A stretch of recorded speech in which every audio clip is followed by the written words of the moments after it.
নমস্কার বন্ধুরা, cook with কমলায় আজ আমি আপনাদের জন্য নিয়ে চলে এসেছি ক্রিসমাস স্পেশাল চকলেট ফ্রুট কেকের রেসিপি, যেটি আপনারা খুব সহজেই বাড়িতে গ্যাসের চুলায় বানিয়ে নিতে পারবেন।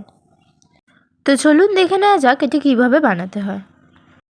প্রথমেই আমি এখানে একটা বড় পাত্র নিয়ে নিয়েছি, আর ওতে আমি 1 বাটি মতো ময়দা দিয়ে দিলাম।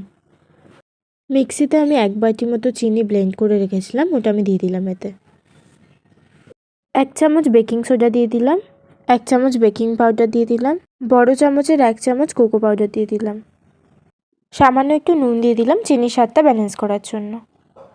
এবারে এটাকে আমি একটু ভালো করে মিক্স করে নেব।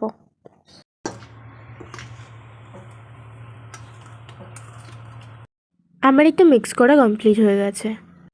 এবারে আমি এর মধ্যে 3খানা ডিম ফাটিয়ে দেবো।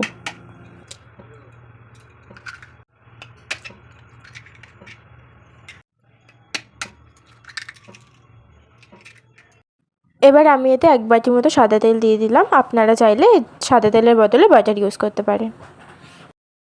1 চামচ ভ্যানিলা এসেন্স দিয়ে দিলাম। সামান্য পরিমাণে দুধ দিয়ে দিলাম, আবার পরে লাগলে দেবো। এবারে এই সমস্ত কিছুকে আমি ভালো করে মিক্স করে নেব। ব্যাটারটাকে খুব ভালো করে মিক্স করতে হবে, কারণ ব্যাটারটা যত ভালো করে মিক্স হবে ততটাই কেকটা স্পঞ্জি হবে। তো আপনারা যতটা সম্ভব ভালো করে কেকের ব্যাটারটাকে মিক্স করে নেবেন।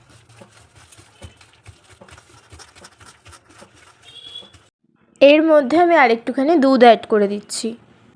এবার এটাকে আরেকটু ভালো করে মিক্স করে নেব।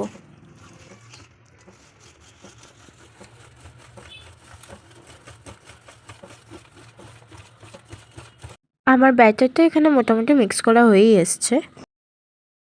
যেহেতু এটা চকলেট ফ্রুট কেক, তাই এর মধ্যে আমি কিছু টুটি ফুটি দিয়ে দিলাম।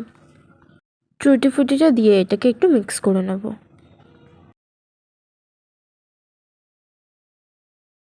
আমার ব্যাটারটা মিক্স করা হয়ে গেছে। এবার আমি ব্যাটারটা যেই পাত্রে ঢালবো সেই পাত্রে একটু অয়েল ব্রাশ করে নেব। এবার এই বাটিটার মধ্যে আমি একটা কাগজ দিয়ে কাগজটাতে অয়েল ব্রাশ করে দেবো। আমি এখানে নর্মাল পেপার ইউজ করেছি, আপনারা চাইলে বাটার পেপারও ইউজ করতে পারেন। এবার রেডি করে রাখা ব্যাটারটা আমি বাটির মধ্যে ঢেলে দিলাম। ব্যাটারটা আমার পাত্রে ঢালা হয়ে গেছে, আর আমি সাইডে একটা কড়াই গরম হতে বসিয়ে দিয়েছিলাম, তার উপর একটা স্ট্যান্ড রেখে দিয়েছি। স্ট্যান্ডটার ওপরেই আমি বাটিটা বসিয়ে দিলাম। এবারে এটাকে আমি একটা বড় বাটি দিয়ে ঢেকে দেবো। এবারে এটাকে 45 মিনিট মতো বেক করে নেব। 45 মিনিট কমপ্লিট হয়ে গেছে। এবার খুলে কেকটাকে চেক করে নেব। আমি এখানে ছুরির সাহায্যে দেখে নিচ্ছি কেকটা পুরোপুরি ভেতর অবধি বেক হয়েছে কিনা। তো যেমন কি দেখাই যাচ্ছে কেকটা পুরোপুরি বেক হয়ে গেছে। এবারে কেকটাকে আমি নামিয়ে নিয়ে ছুরির সাহায্যে বাটি থেকে ছাড়িয়ে নেব। আমার বাটি থেকে কেকটা ছাড়ানো হয়ে গেছে। এবার কেকটাকে আমি একটা প্লেটের মধ্যে নিয়ে নিচ্ছি। কেকের নিচে যেই পেপারটা ছিল ওটাকে এবার ছাড়িয়ে নিচ্ছি। তো এখানে আমার কেকের পেপারটা ছাড়ানো হয়ে গেছে। তো আপনারা ফাইনাল লুকটা দেখতেই পাচ্ছেন কেকের। তো এবার এটাকে আমি কেটে এটা স্পঞ্জিনেসটাও আপনাদের সাথে শেয়ার করব।